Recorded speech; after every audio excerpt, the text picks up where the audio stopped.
खरं म्हणलं तर राजसाहेबांनी त्यांच्यावरती सभा करता कामा नये.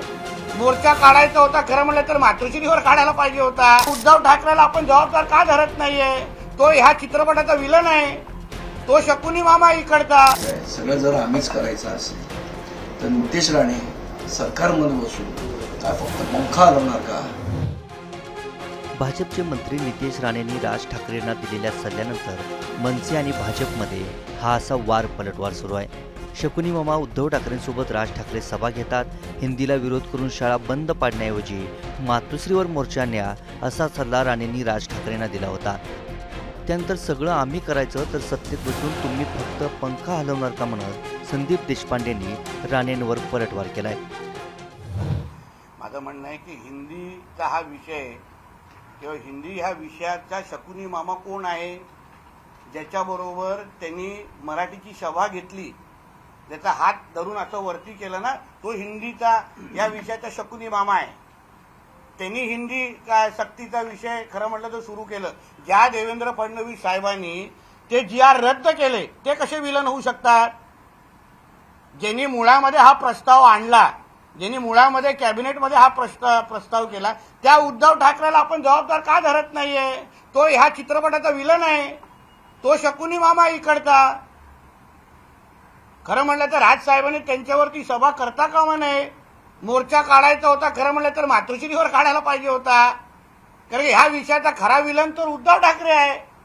ज्यांनी तुमचे GR रद्द केले, ज्या सरकारनी, ज्या मुख्यमंत्र्यांनी, ते कसे ह्याचे विलन होऊ शकतात? त्यांचे आपण उलट त्यांचे आभार मानले पाहिजे की बाबा ह्यांनी, उद्धव ठाकरेंनी जी काही चूक केली ते देवेंद्र फडणवीस साहेबांनी ती चूक सुधारली.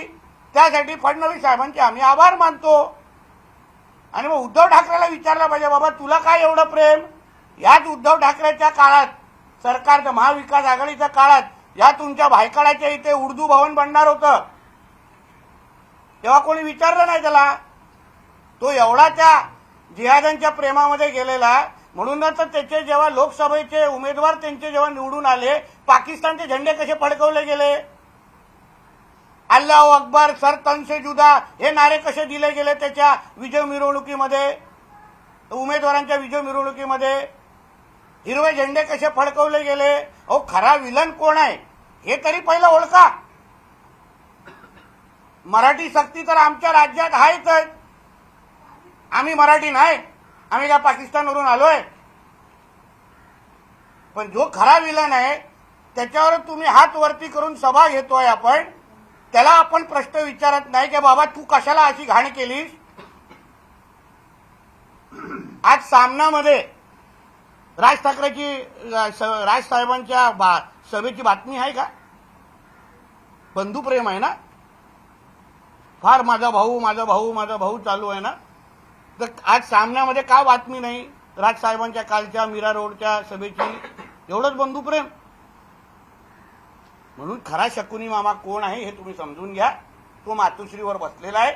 मोर्चे काढायचे असतील, हिंदी सक्तीचे कोणाला जबाबदार करायचं असेल तर त्याला धरा.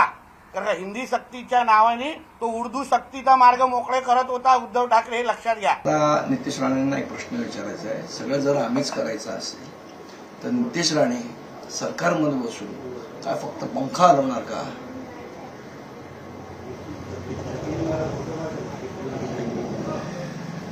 दुसरीकडे त्यांनी असं पण म्हटलेलं आहे की हिंदी भाषेचा शकुनी मामा कोण, असं म्हणत त्यांनी उद्धव ठाकरे यांच्याकडे जाऊन चोथा झालेला त्याचं उत्तर उद्धव ठाकरेंनी दिलेलं आहे. आणि मला असं वाटतं मी परत त्या गोष्टीचं उत्तर द्यायची गरज नाही.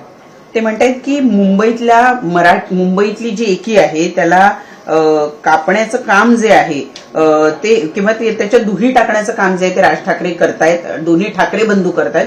त्यामुळे ठाकरे बंधूंना कटेंगे तो बटेंगे याचा ब्रँड अँबॅसेडर केलं. मला एक प्रश्न विचारायचा आहे. ते नेहमी हिंदू करतात, हिंदू लोकांना मारलं, हिंदू लोकांना हे केलं, हिंदू लोकांना ते केलं.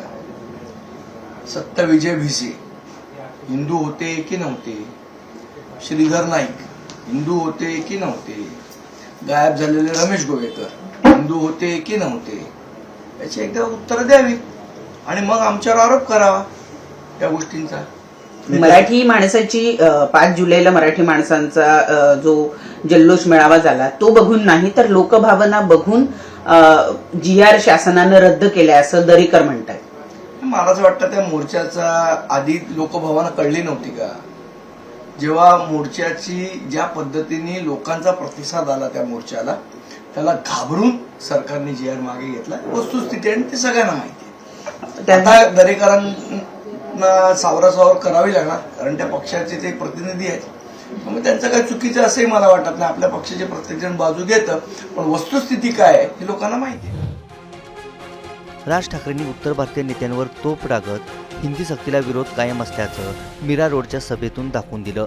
त्याचवेळी महाराष्ट्राचे मुख्यमंत्री हिंदी सक्ती कुणाच्या दबावापोटी करत आहेत म्हणत फडणवीसांवरही राज ठाकरेंनी निशाणा साधला होता. म्हणूनच आता भाजप नेत्यांनीही राज ठाकरेंवर हल्लाबोल करायला सुरुवात केली आहे. त्यामुळे आगामी काळात हा वाद आणखी वाढण्याची शक्यता नाकारता येत नाही. ब्युरो रिपोर्ट, मुंबई तक.